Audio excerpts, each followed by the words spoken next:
various things that I've written and in other videos, I've said that it is vitally important that we talk to, and that more importantly, that we listen to Christians in other parts of the world when we plan our mission strategy.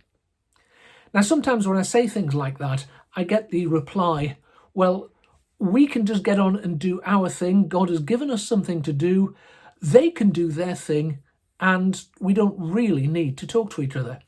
Now, in this video, I'd like to, in just a very few minutes, give a number of reasons why I think it is vitally important that we talk to, that we listen to Christians in other parts of the world.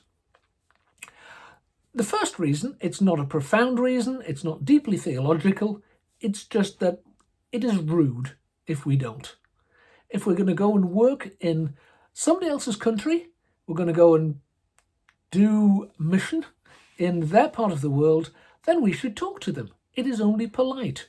We wouldn't appreciate it if Christians from another part of the world came and organised big evangelistic campaigns or what have you in the UK without any reference to the British Church, and we shouldn't do the same in other places.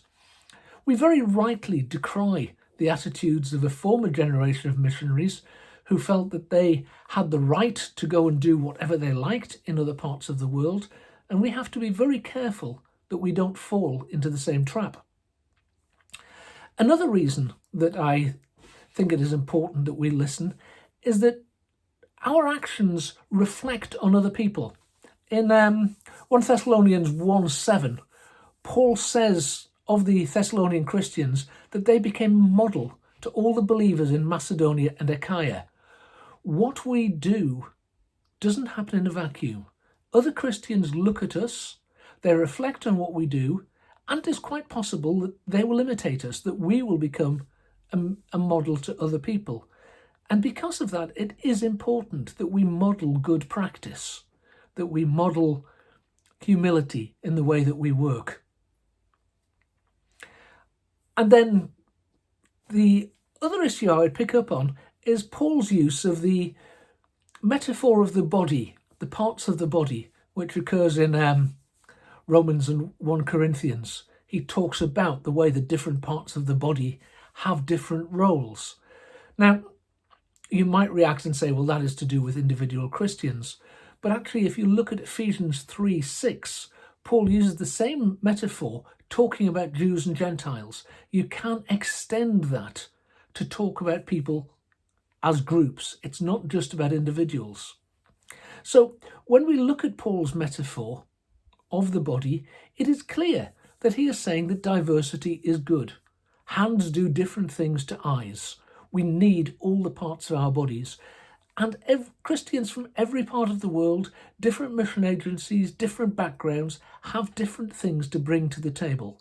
Diversity is good. We should all do what the Lord has called us to do. But when Paul is talking about diversity, he presents his teaching in a context where he's talking about humility and mutual service. We all have something to bring to the table, but we have to bring it to the table in humility and in serving other people. There is no suggestion that different parts of the body can go off and do their own thing. We do it together. That is how we're called. As he says in 1 Corinthians 12:21, the eye can't say to the hand, I don't need you. All of the body needs all of the body. And because of that, we have to talk to each other and we have to listen to each other. We can't just go off and do our own missional thing without reference to Christians in the places where we're working.